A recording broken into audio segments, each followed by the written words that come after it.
Lo que quiero hacer con esta discusión, porque quiero que sea una discusión, es primero darles una idea de lo que está pasando estratégicamente a nivel internacional y lo que se está peleando a nivel internacional en este mundo, el mundo en el que México vive y tiene que convivir con otras naciones, para luego pasar a algunas cuestiones metodológicas y el aspecto del Windows LaRouche en particular. También lo pienso abordar desde la perspectiva de Vladimir Vernadsky. Sé que muchos de ustedes han estudiado a Vernadsky o lo están estudiando y que algunos han formado un grupo Noósfera, que me parece muy buena idea. Sé que este es un proyecto de larga data ya y me parece muy apropiado. Entonces, el título que le puse a esta presentación para abrir la discusión, y por cierto, están ahí con ustedes no solamente, el profesor Javier, sino también miembros de nuestro movimiento en México, del Movimiento Ciudadano Larruchista. Está Carolina Domínguez, si es que en efecto lograron recogerla de donde estaba, creo que está ahí con ustedes.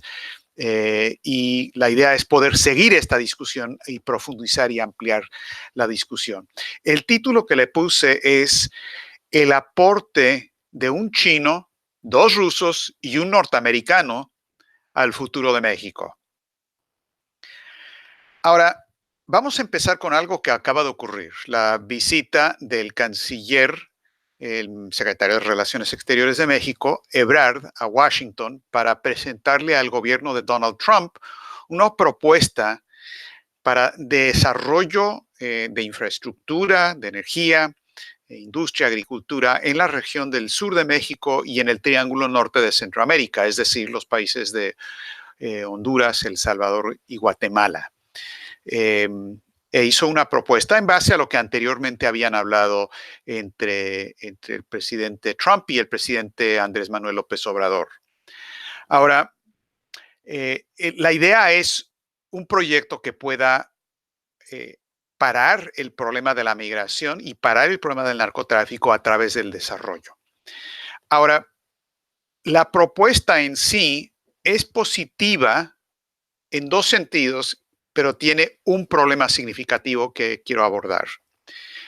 Cuando digo que tiene elementos positivos, no digo que es la solución, pero va en la dirección correcta en dos aspectos. Primero, el contenido de lo que están proponiendo es la agenda correcta para la discusión, es lo que se tiene que hablar. Es cierto que la única manera de resolver el problema terrible de que millones de personas de Centroamérica, de México, sientan la necesidad de emigrar a Estados Unidos simplemente para sobrevivir, la única solución es a través del desarrollo económico con grandes proyectos de infraestructura, grandes obras de infraestructura. Eso es correcto como tema de discusión.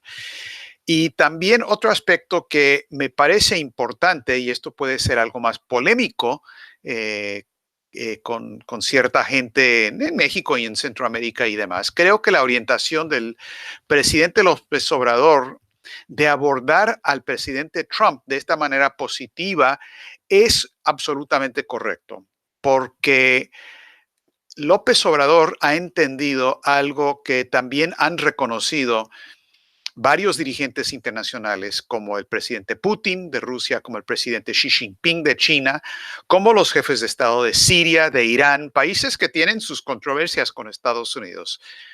Pero ellos han reconocido lo que López Obrador reconoció cuando en una carta abierta a Trump, hace ya varios meses, él dijo: mire, señor presidente Donald Trump, tanto usted como yo hemos sido elegidos como candidatos anti-establishment, es decir, candidatos que nos oponemos al llamado establishment o las castas gobernantes a nivel internacional.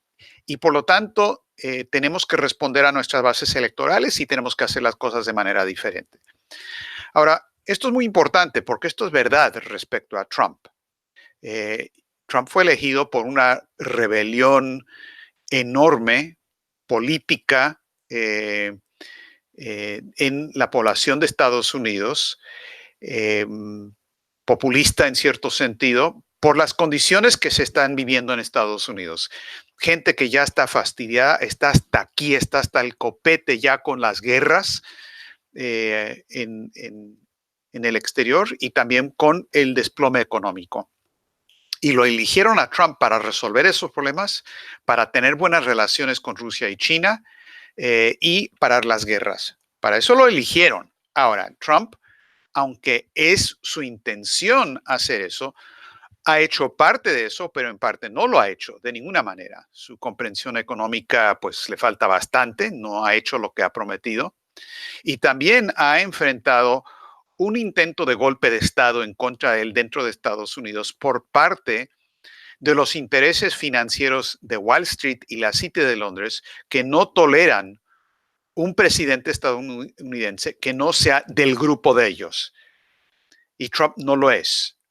No estoy diciendo que todo lo que hace Trump es bueno, ni que todas las políticas son buenas. No estoy diciendo eso. Estoy diciendo que el establishment y Wall Street y la City de Londres están histéricos por el tema de Trump porque no lo controlan. Es un factor descontrolado.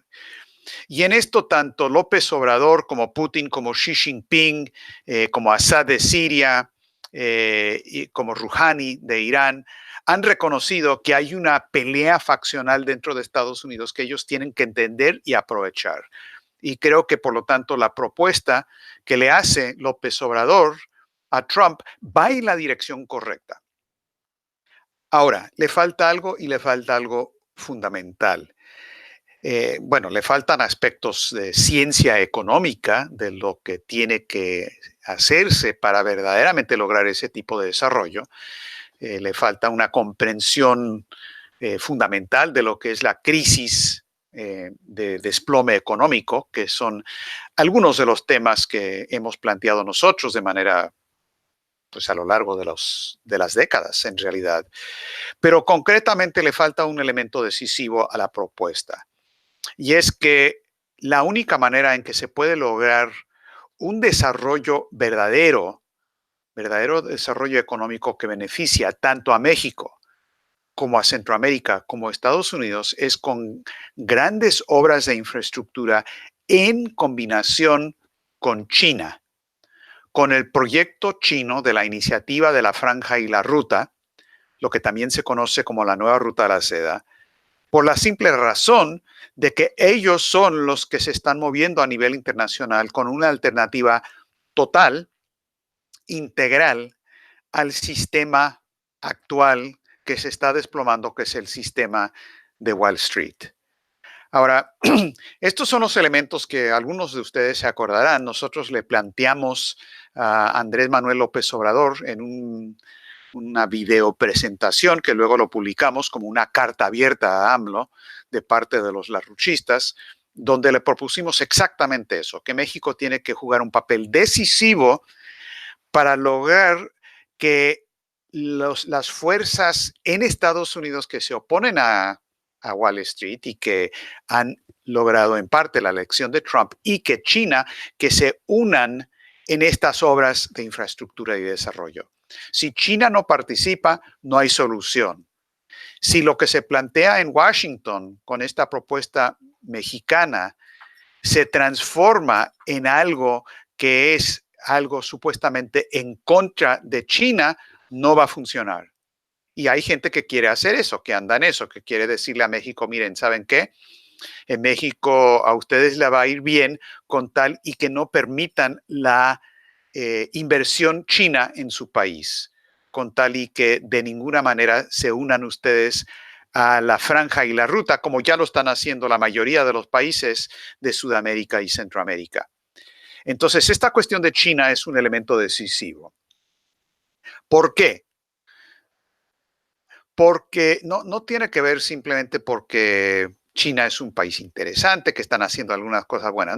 No es algo de esa naturaleza, es algo mucho más profundo. Tiene que ver con el hecho de que a nivel internacional en este momento estamos ante una confrontación total de vida o muerte existencial entre dos sistemas.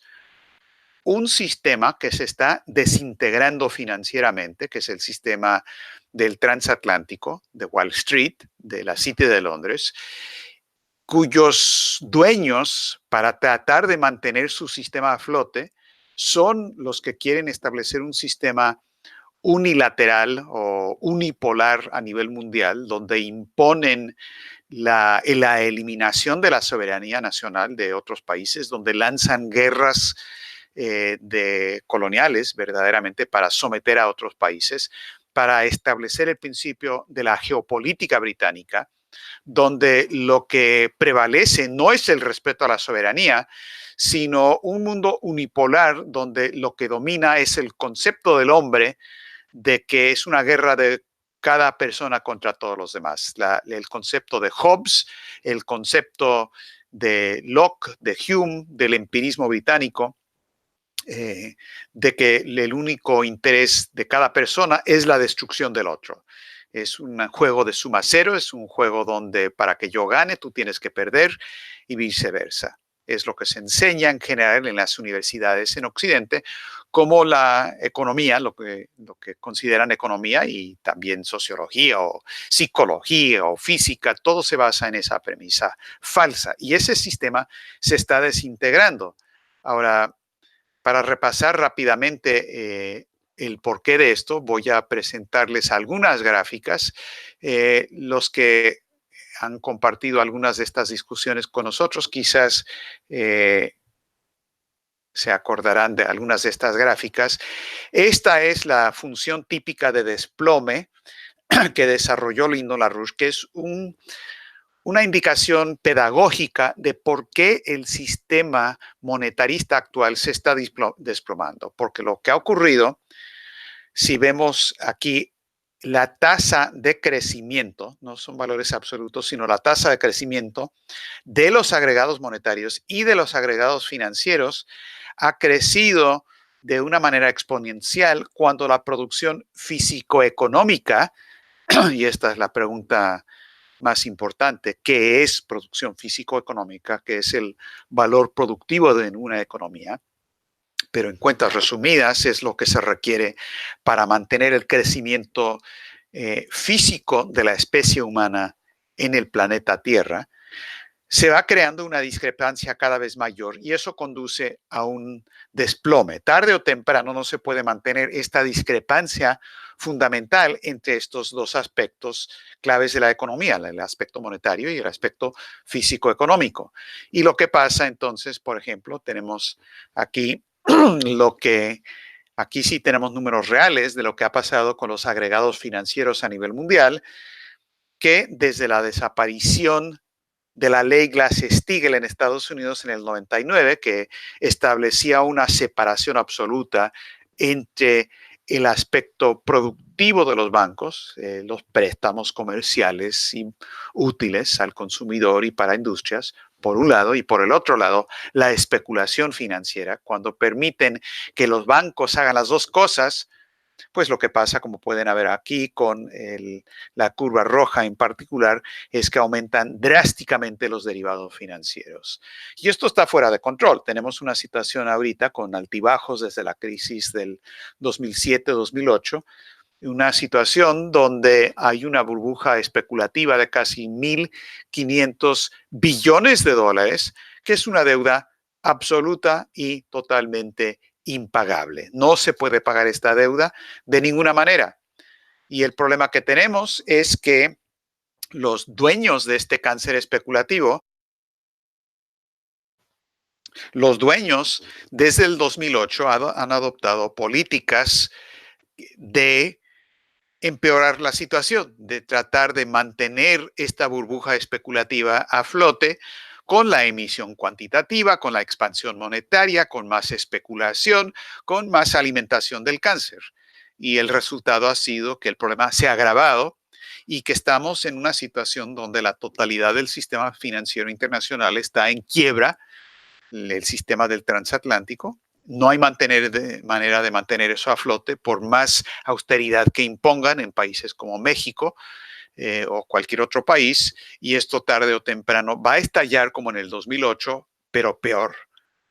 Y esta es la realidad de la situación. Y hay otra parte del planeta que no están metidos en este sistema, pero que están empezando a formar parte del sistema que los chinos han lanzado de la nueva ruta de la seda.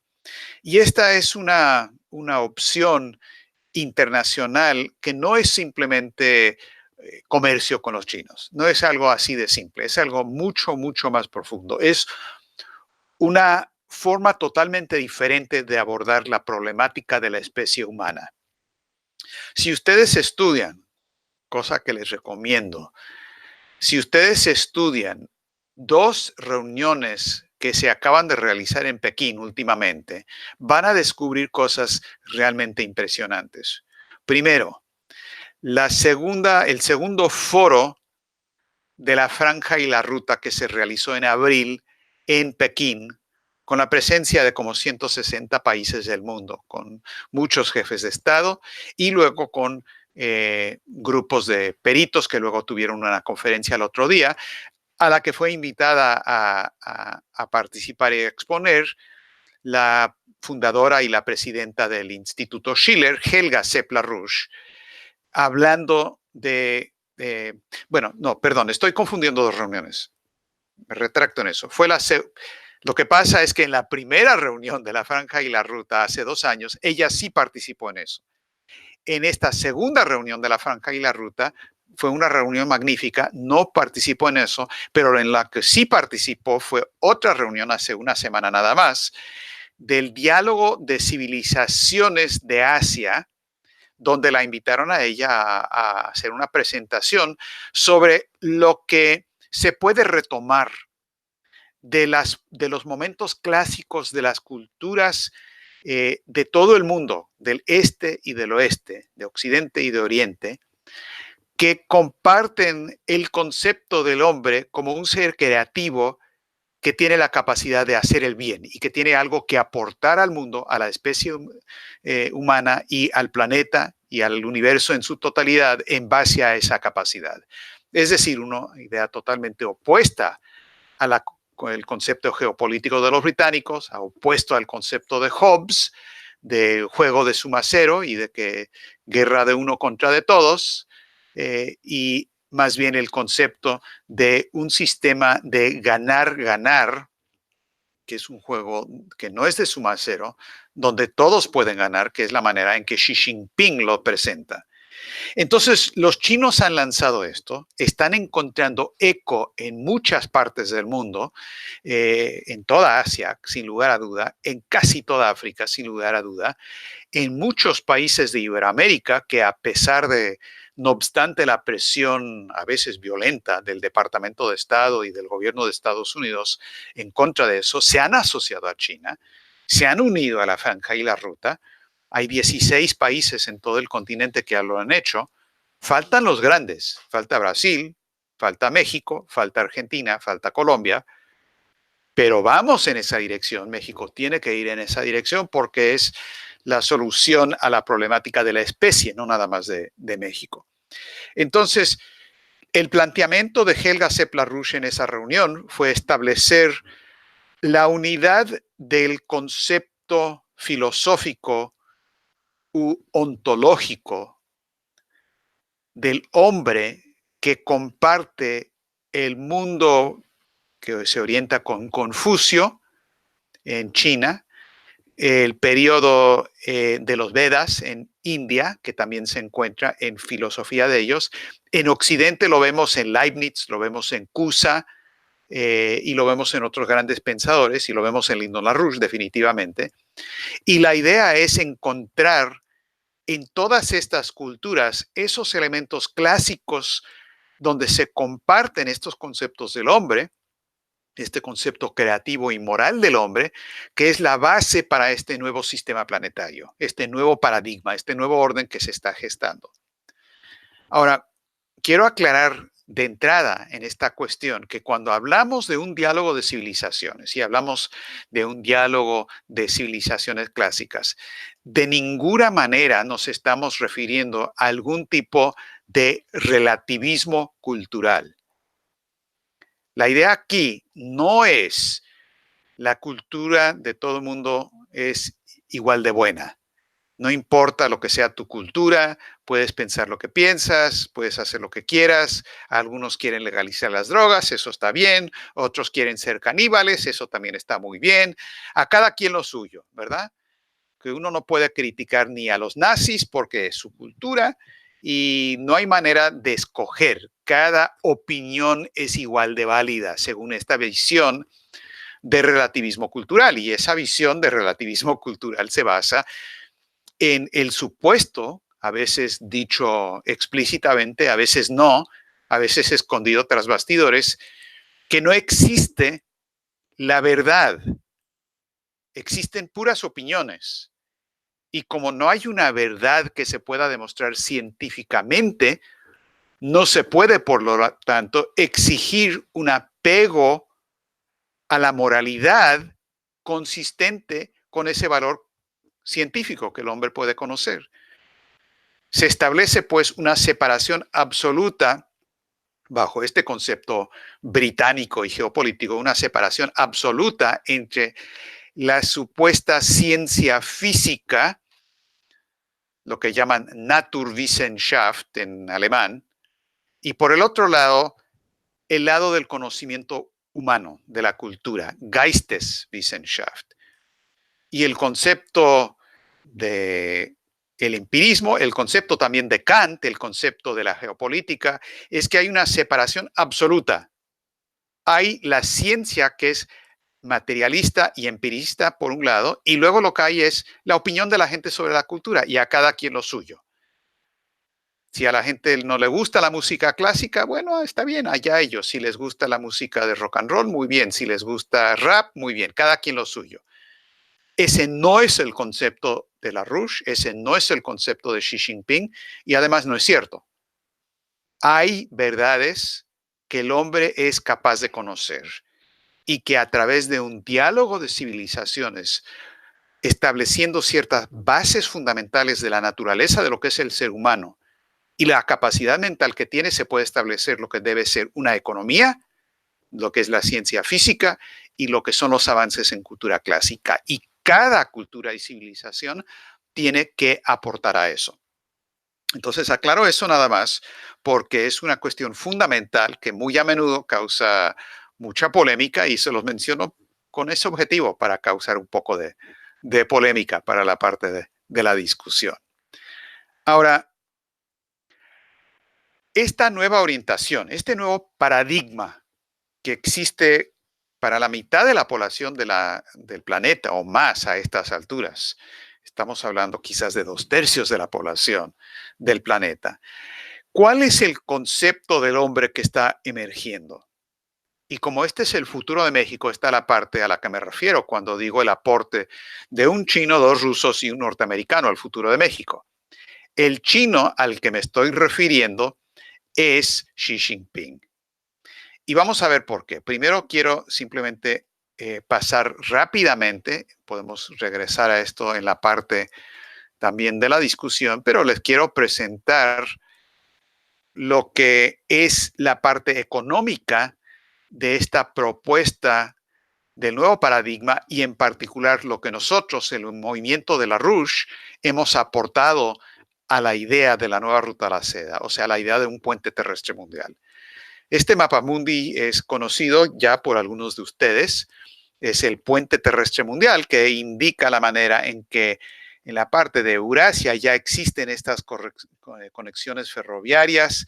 También está la parte marítima de la ruta de la seda que se ha construido. Esto llega hasta Europa, esto ya está alcanzando a África, ya se están haciendo construcciones ahí, siempre con la oposición de Wall Street y la City, ¿no?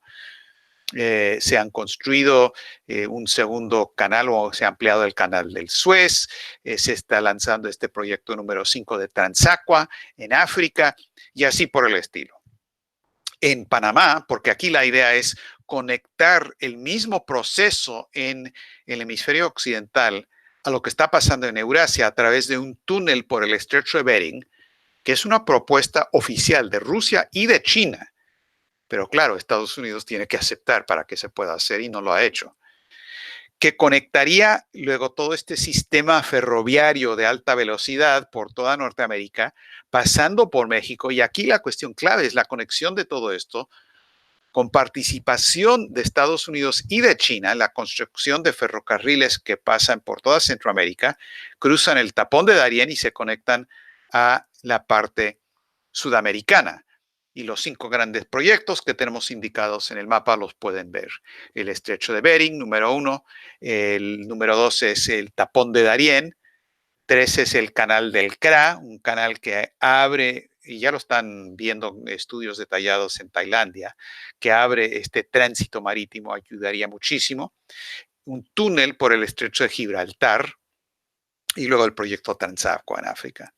Ahora, ¿qué significa esto para nuestro hemisferio? Bueno, aquí rápidamente pueden ver lo que son los ferrocarriles existentes que están en verde en este mapa, que no son adecuados de ninguna manera, y los rojos, que son las propuestas nuestras de lo que se debe construir, y en particular la idea de construir un ferrocarril interoceánico que conecte al Atlántico con el Pacífico desde Brasil, en Sao Paulo, ya sea por la ruta central que pasa por Bolivia para luego llegar a Perú, que no se ha construido todavía, pero se está discutiendo, o por la ruta norte que pasa por el Amazonas, noroeste de Brasil, Porto Velho, y luego cruzar por Pucallpa y llegar a Perú, a la costa de esa manera. Las dos rutas son buenísimas. Es importantísimo para vincular de esta manera a todo el continente, especialmente con el ferrocarril por Centroamérica, a lo que es la ruta de la seda internacional. Aquí ya pueden empezar a ver la parte de Centroamérica y el Caribe. Voy a dejar los detalles para la parte de la discusión porque tiene que ver con proyectos de gran envergadura en ciencias espaciales, en Alcántara de Brasil, en Kourou y otros lados. Y en esto Querétaro creo que tiene mucho que ver, podemos hablar de eso. Pero conectar a toda la región de Centroamérica a través de México a esta ruta. Eh, ya se está construyendo un ferrocarril de alta velocidad en Panamá, lo está haciendo China, y los costarricenses también están interesados y bueno, tienen que haber otros cambios en Centroamérica, pero creo que pueden entender por qué digo que hay que incluir a China en todo este proyecto para la región que López Obrador le está planteando a Trump para que esto funcione política y económicamente. Ahora, la parte mexicana, se puede hablar mucho de esto, podríamos tener una discusión amplia y eso pues lo pueden hacer con los representantes del Mozilla que están ahí, del Movimiento Ciudadano Lerrouchista de México, pero 3 de los proyectos que los chinos le propusieron a México años atrás, pero que Obama prohibió y la reina de Inglaterra prohibió y Peña Nieto definitivamente no tuvo los pantalones para avanzar en esto. No sé si el interés, pero si tuvo interés no tuvo pantalones. A lo mejor le faltaron las dos cosas. Pero estos 3 proyectos son muy importantes. Un ferrocarril de Nayarit a Ciudad Juárez como parte de una interconexión con la ruta marítima hacia Asia y China, hasta pasando por México y a Estados Unidos. La ferrocarril de alta velocidad entre México, la Ciudad de México y Querétaro, muy importante. No es una vía turística, esto es muy importante para el desarrollo industrial del centro de México, con todas las capacidades que tiene Querétaro y toda la región. Y luego, francamente, me parece el proyecto más importante es este ferrocarril para cruzar el istmo de Tehuantepec, de Coatzacoalcos a Salina Cruz, con 2 puertos industriales de gran envergadura. Este proyecto viene desde los tiempos de López Portillo y nosotros lo hemos respaldado de esos momentos. Es más, la propuesta era nuestra y Lyndon LaRouche también lo abordó con López Portillo en las discusiones que tuvieron en ese periodo de los años 80. Entonces, esto básicamente para darles una idea general de la dirección económica en la que va la nueva ruta a la seda, todo este proyecto basado en otro concepto del hombre. A ver, ¿cuál es ese otro concepto del hombre? Y esta la parte, como dicen, este es el mero chuki de lo que les quiero decir. Esta es la parte que requiere definiciones fundamentales, porque si no nos metemos a esta cuestión y si no lo abordamos a fondo, las cuestiones secundarias de economía no se van a resolver. ¿Cuál es el concepto fundamental del hombre que está detrás de estos proyectos que son, como les digo, la solución y el futuro para ustedes los mexicanos? Bueno, empecemos con el chino, luego vamos a pasar a los rusos y al norteamericano. Empecemos con el chino. Eh, Primero, claro, no quiero olvidarme de mencionar de manera gráfica rápidamente lo que los chinos han podido hacer con esta orientación, y eso es lograr avances absolutamente impresionantes con la reducción de pobreza en los últimos 38 años más o menos. De 900 millones de pobres en su país, están llegando a cero, tienen como 20, 15 millones, van a tener cero cerrando el 2020. Esta curva son los ferrocarriles de alta velocidad que están relacionados a la reducción de pobreza por razones que podemos ver. Pero uno no puede debatir este cuadro, lo que los chinos han logrado. Es una realidad. Estos números no son los números del gobierno chino, son los números del Banco Mundial. Así es que nadie está exagerando en lo que ellos han logrado. Y la pregunta obvia es, si China puede, nosotros, ¿por qué no lo vamos a hacer? Nosotros los mexicanos, nosotros los norteamericanos, nosotros los brasileños, nosotros los nigerianos, todos los nosotros del mundo que no lo han hecho todavía. Ahora, ¿cuál es el concepto del hombre? Bueno, primero, nuestro amigo chino. Se llama Xi Jinping. Y él, como saben, propuso la nueva ruta a la seda en el 2013. Y al elaborar esta propuesta, empezó a hablar detalladamente del concepto del hombre y el tipo de economía que se requiere. Dijo lo siguiente: tenemos que desatar al mayor grado el potencial enorme de la ciencia y la tecnología como la principal fuerza productiva y lograr el desarrollo respaldado por la ciencia y la tecnología y orientado hacia el futuro. Ahora, este es el centro de lo que está proponiendo Xi Jinping. Y cuando hablan de socialismo con características chinas, pues las características de las que están hablando en realidad son las de Confucio, porque este concepto del hombre, esta idea del avance de la ciencia, viene directamente de los 2500 años de pensamiento confuciano que existen en China y que se compagina perfectamente con los grandes logros en Occidente, como los de Cusa, Leibniz y demás.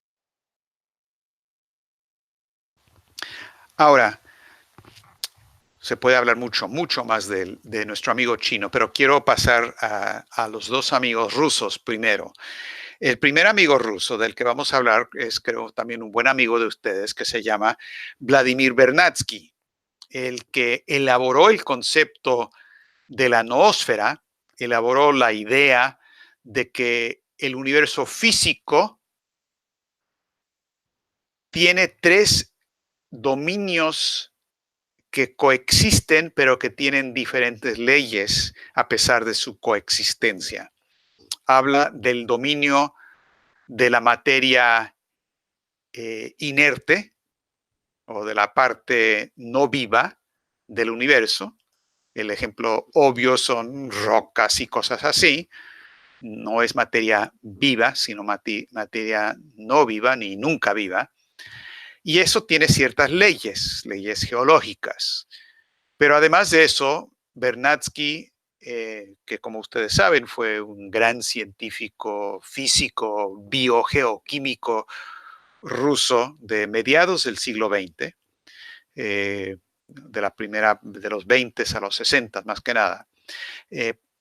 Además del mundo inerte, dice Vernadsky, existe el mundo de la biosfera, de la materia viviente.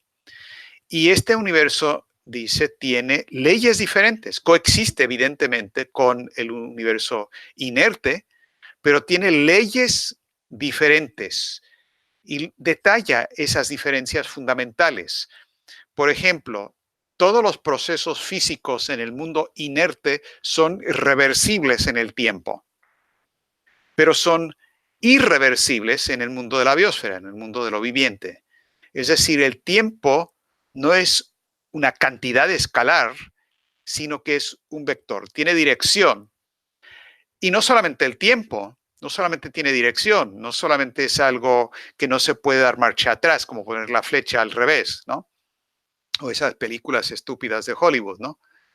Sino que el espacio también tiene una naturaleza diferente, tiene leyes diferentes, tiene una curvatura diferente, donde la geometría euclidiana no se aplica, sino que más bien todo indica que tiene un espacio-tiempo con una curvatura que es apropiada para el proceso viviente.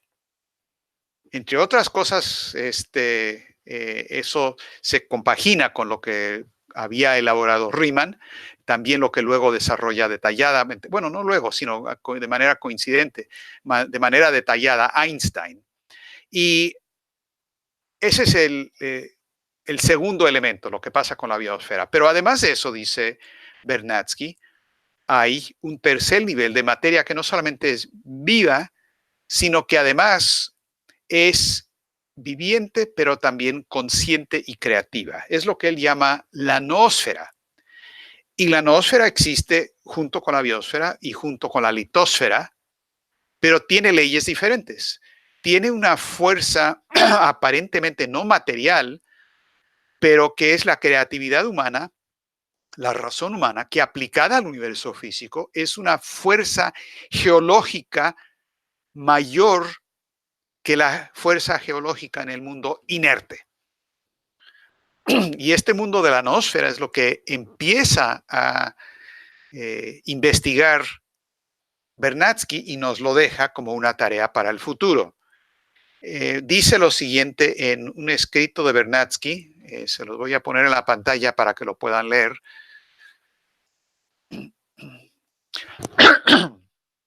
Este es un escrito de 1925. Esto es antes de sus escritos sobre la biosfera. Es sobre la naturaleza autótrofa del hombre, de 1925, y dice lo siguiente: la razón cambia todo. Por cierto, vayan pensando, en la medida en que estamos viendo a nuestro primer amigo ruso, vayan pensando en nuestro amigo chino, Xi Jinping. Vernadsky dice, la razón cambia todo. Por ella, o sea, la razón, el hombre utiliza materia en el medio ambiente, inanimada o viviente, no solo para construir su cuerpo, como otra vida lo hace, sino también para la vida social. Y este uso se ha vuelto una gran fuerza geológica. El pensamiento, por su existencia, introduce en la Tierra un proceso poderoso del que no hay nada análogo antes de la aparición del hombre. Entonces está diciendo que hay algo que está cambiando. Voy a pasar adelante a lo que luego dice en el 38, en su escrito sobre la transición de la biosfera a la noósfera, cómo funciona este poder de la razón. Y dice que tiene un efecto a través de lo que puede hacer con la energía de la que puede echar mano, con las posibilidades de la población que puede mantener. Dice, tomando en cuenta la energía que suministra el sol, la agricultura hace posible mantener a 150 personas en 1 kilómetro cuadrado. Es decir, en la superficie terrestre total del globo, se podría mantener una población de 22.500 millones de personas, a saber, 22 a 24 veces el número actual. Ojo, está escribiendo en el 38, ¿no? Ahorita estamos en 7, pero esto es 3 veces mayor de lo que tenemos ahora. Eso es simplemente utilizando, dice él, la energía solar. Dice, utilizando las nuevas fuentes energéticas, la Tierra podría mantener una población de 3 billones de personas, es decir, más de 10 millones de veces mayor que la población actual. Estas cifras se deberían aumentar enormemente, ya que el hombre ahora puede utilizar una fuente de energía, la energía conectada al núcleo atómico. Entonces él está en el umbral de la era atómica, ya se abrió, pero todavía queda por desarrollarse mucho más de eso. Pero está empezando a descubrir Vernadsky la manera en que la mente humana es el recurso principal del que el hombre echa mano para poder lograr los avances en el avance de la población humana, a diferencia de cualquier otra especie. Y luego hace la siguiente declaración: el poder del hombre está conectado no con su materia, sino con su cerebro, sus pensamientos y su trabajo guiado por su mente. En la historia geológica de la biosfera, se abre un gran futuro para el hombre si se da cuenta de eso y si no dirige su mente y su trabajo hacia su autodestrucción. Este nuevo estado de la biosfera al que nos estamos aproximando sin darnos cuenta es la noósfera. Aquí enfrentamos otro enigma. Si el pensamiento no es una forma de energía, ¿cómo puede modificar los procesos materiales? Y habiéndose hecho esa pregunta, le hace un encargo al futuro, donde habla de la creación artística, la música, la arquitectura y termina diciendo: el control de este aparato cognoscitivo, poco reflejado en la lógica, es una tarea para el futuro. Y en efecto es una tarea que luego abordan Lyndon LaRouche y otros científicos, pero especialmente LaRouche, para establecer la conexión demostrable y hasta cuantificable entre los avances en la creatividad humana y los avances en el poder de una economía para mantener una población creciente, que es una categoría que LaRouche define como la densidad relativa potencial de población. Densidad relativa potencial de población es lo que LaRouche lo denomina. Ahora, adelantándonos rápidamente o siguiendo la discusión rápidamente, quiero hablar del segundo amigo ruso, que es uno de los padres de la física de la Unión Soviética y de la Rusia moderna, Boris Kuznetsov. Él sale de las mismas redes de Vernadsky y de otros grandes científicos y teóricos de Rusia. Él fue el jefe del Centro de Estudios Estratégicos que lleva las siglas DOPS, que es famosísimo en Rusia, la Unión Soviética. Eh, y él eh, tuvo la oportunidad de reunirse con Lyndon LaRouche en una visita que LaRouche hizo a Moscú en 1994. LaRouche fue invitado a Moscú en ese momento por el jefe de la Comisión Económica de la Duma rusa, Sergei Glasiev, que hoy es un asesor del presidente Putin. Entonces, LaRouche fue a Rusia, habló ante la comisión de la Duma, del Parlamento ruso, y tuvo una sesión largo de un día entero con un grupo de científicos y físicos rusos, incluyendo Kuznetsov, que llevan la tradición de Vernadsky adelante. Y después de la discusión, Kuznetsov escribió un artículo donde él dice que LaRouche ha logrado un avance fundamental en la ciencia de la economía y la ciencia humana. Y es esta idea de la densidad relativa potencial de población. Tan es así, dice Kuznetsov, que habría que darle un nuevo nombre a esa unidad y que él propone que se haga como se ha hecho con muchos científicos, Ampère y otros, que se hablan de los amperios, ¿verdad? Que se le denomine a esa unidad, la unidad, el LaRouche o el La, por corto. Y dice lo siguiente: introduzcamos la magnitud física de un LaRouche designado por La, que nos da el número de personas que se pueden alimentar en base a 1 km² o 100 hectáreas durante un año. Esto corresponde a la densidad relativa potencial de población introducida por LaRouche. Y luego dice lo que para mí es la parte más importante. Dice, compartimos la idea de LaRouche de que la magnitud de la densidad relativa potencial puede servir como un indicador de la cultura intelectual. O sea, lo que está diciendo es que hay una conexión científica y demostrable entre el avance de ideas, de la cultura, de la creatividad, por un lado, que es algo que no es material, no es tangible, no es algo que uno pueda decir que tiene dimensiones euclidianas, no es algo susceptible a los cinco sentidos aristotélicos, no tiene olor, uno no lo puede ver, no tiene sabor, no lo puede escuchar, el tacto no nos sirve con una idea, pero las ideas tienen un poder mayor que cualquier fuerza aparentemente material. ¿Para qué? Para cambiar el mundo material.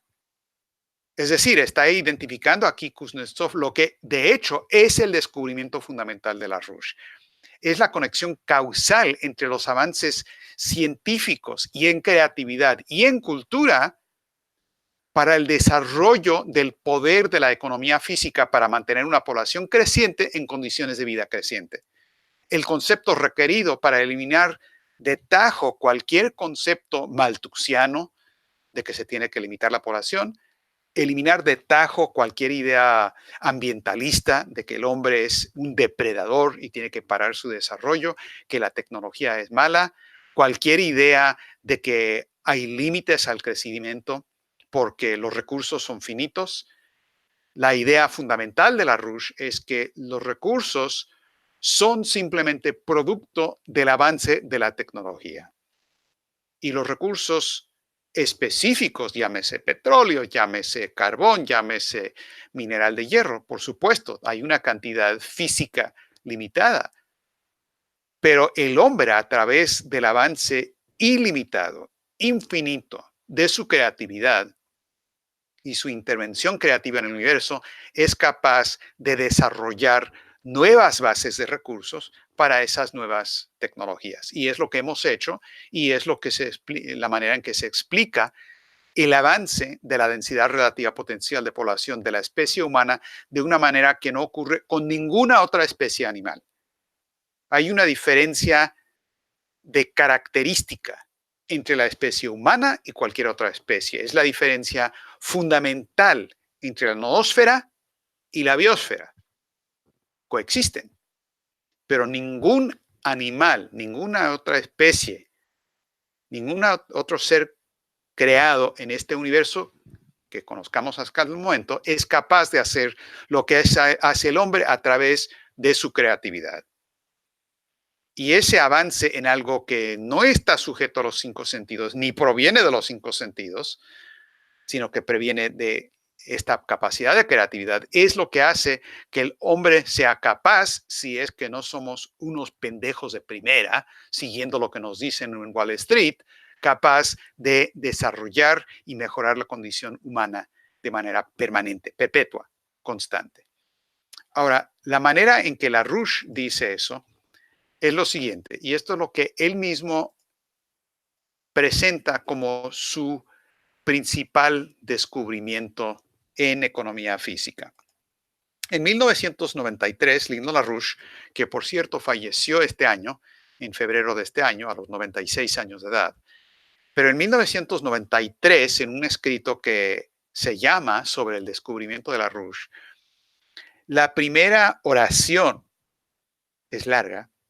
La primera oración de ese escrito dice lo siguiente: el rasgo central de mi contribución original a la ciencia leibniziana de la economía física es el haber proveído un método para abordar la relación causal entre las contribuciones de los individuos a los adelantos axiomáticamente revolucionarios en el conocimiento científico y formas análogas de conocimiento, por una parte, y los aumentos consecuentes de la densidad potencial de población de las sociedades correspondientes por la otra.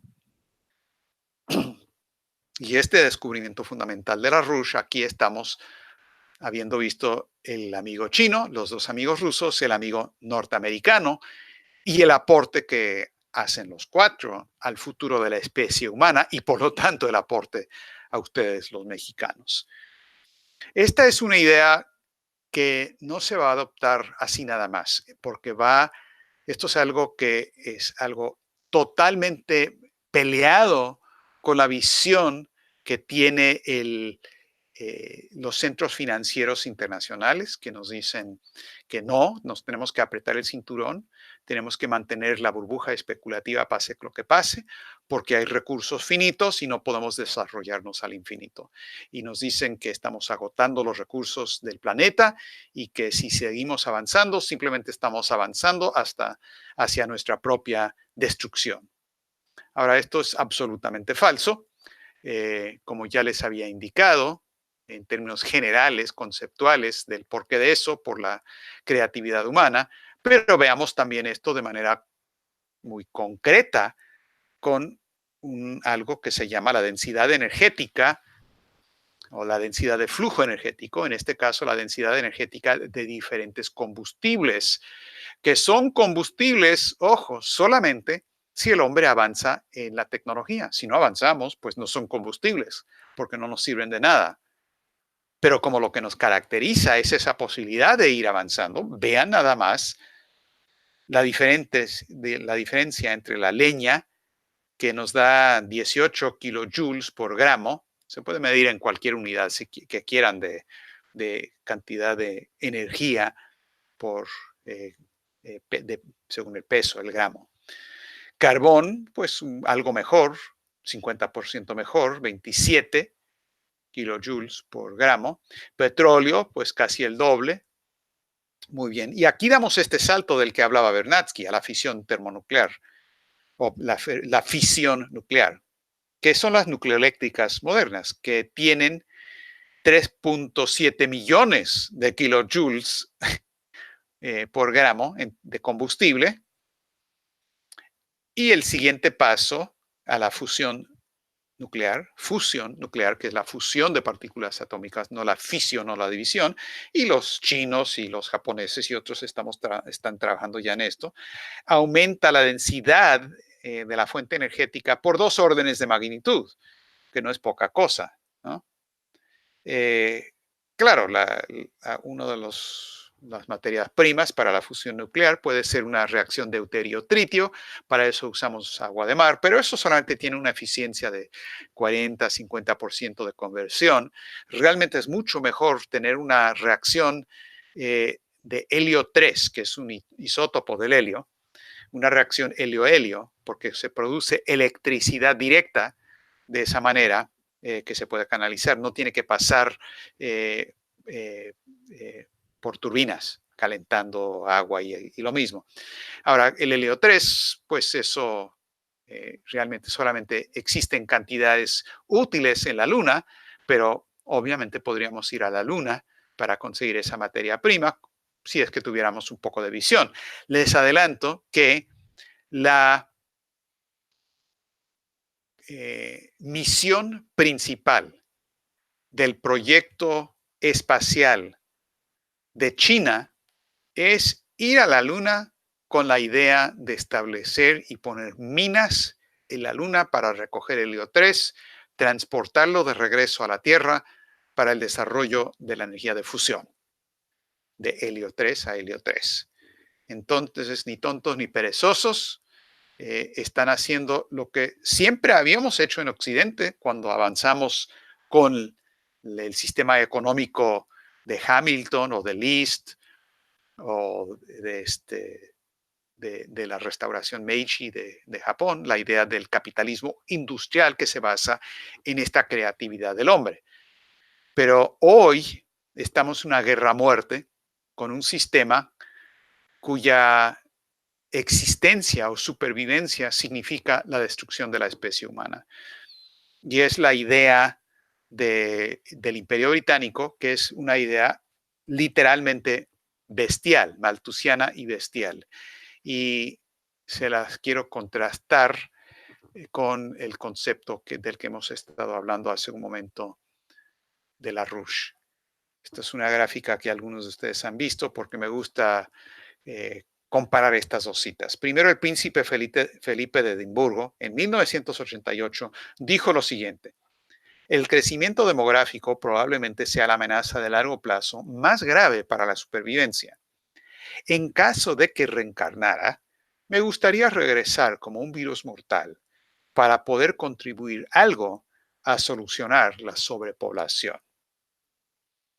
Una idea malthusiana de juego de suma cero, de que no hay creatividad en la economía, un concepto absolutamente bestial en todo sentido de la palabra. Comparen eso con lo que Lyndon LaRouche dijo en el 83. Dijo, y acuérdense cuando lean esto, de lo que dijo Kuznetsov, de lo que dijo Bernatsky y lo que dijo Xi Jinping. LaRouche dijo, el hombre difiere fundamentalmente de las bestias. El hombre tiene el potencial de la razón, el poder de hacer descubrimientos creativos que avanzan su conocimiento científico y de convertir tales avances científicos en avances en tecnología. Si en cualquier momento paramos el progreso tecnológico, la sociedad lo suficientemente necia para hacer tal cosa se condena a sí misma a morir. Y desafortunadamente, hoy día, el Occidente está actuando de esa forma necia, se está condenando a sí misma a desaparecer porque está prohibiendo cualquier avance tecnológico, porque está diciendo que se tiene que pagar la deuda especulativa, los agregados financieros, antes que nada. Eso se paga aunque signifique la destrucción de la especie. Y de hecho, estamos en esa encrucijada. Estamos en una situación parecida a la era de tinieblas del siglo XIV, donde la humanidad en ese momento enfrentó su posible destrucción con la peste negra que cundía por toda Europa, y la gran mayoría de la gente no tenía ni pudo desarrollar los conceptos para resolver esa crisis. Más bien, la gran mayoría o estaban con la idea de los flagelantes, de que los fundamentalistas religiosos que pensaban que el hombre no es capaz de entender el orden de la creación de Dios y por lo tanto no hay nada que hacer sino flagelarnos. Y por el otro lado de la misma moneda, los hedonistas que describe Boccaccio, la gente que decía, bueno, vamos a desaparecer, ya se nos acabó el 20, ya no hay nada que hacer, vamos a divertirnos, puro hedonismo. Hay que buscar el placer del momento, no tiene caso hacer nada, vamos a ir a fumarnos un poquito de marihuana, vamos a tomar un poco de cocaína, etcétera, etcétera. Bueno, no lo tenían en ese momento, pero tenían el equivalente. Cualquier parecido de esta visión con la situación actual es totalmente intencional. Estamos ante exactamente lo mismo, las mismas opciones. Y afortunadamente el Renacimiento Dorado, un pequeño grupo de hombres y mujeres creativas en todas las áreas, de ciencia como Kepler, en arte y ciencia como Da Vinci, en literatura como Cervantes y Shakespeare, y así por el estilo, en filosofía como Nicolás de Cusa, el padre del Renacimiento, afortunadamente establecieron un concepto diferente del hombre, un concepto diferente de la sociedad, y lograron establecer, sentar las bases para una solución al problema. Y estamos aquí hoy nosotros, afortunadamente, gracias a ellos, para poder ver cómo diablos vamos a resolver el mismo problema hoy en día. Es lo que está ante nosotros. Y la cuestión, y termino con esta idea, de que la solución a esta situación requiere una revolución, no revolución de ir a tomar armas, ir al monte, no, nada de eso. Eso simplemente eso siempre es una operación de los británicos, ese tipo y de Wall Street. No, revolucionario en términos de ideas. Y siempre le toca a los jóvenes de las generaciones en cada era histórica de ser los abanderados, o de algunos de entre los jóvenes, ser los abanderados de este tipo de avance y movimiento, que esté dispuesto a replantear todo, a replantear la economía, la física, la música, la filosofía. y crear un movimiento político basado en ese concepto renacentista. Ese tipo de movimiento es siempre lo que logra educar a los presidentes y nada más los educa. Los presidentes no se educan en base a ir al Parlamento, al Congreso para que les digan cosas. No se educan leyendo libros. No se educan con las elecciones. Se educan cuando ven ante sus ojos un movimiento político dirigido por jóvenes en el nivel más alto del conocimiento humano que cambia no solamente a los presidentes, a todo el sector político, cambia algo que tienen adentro, cambia lo que podemos llamar el alma del ser humano y cambia lo que se puede hacer en base a eso. Esa es la situación que enfrentamos hoy día. Eso es lo que siempre ha hecho el movimiento labruchista y es por eso que los invito a que participen con nuestro movimiento en esta tarea, esta misión de descubrimiento de toda la vida. Es lo más divertido y lo único que vale la pena. Muchas gracias.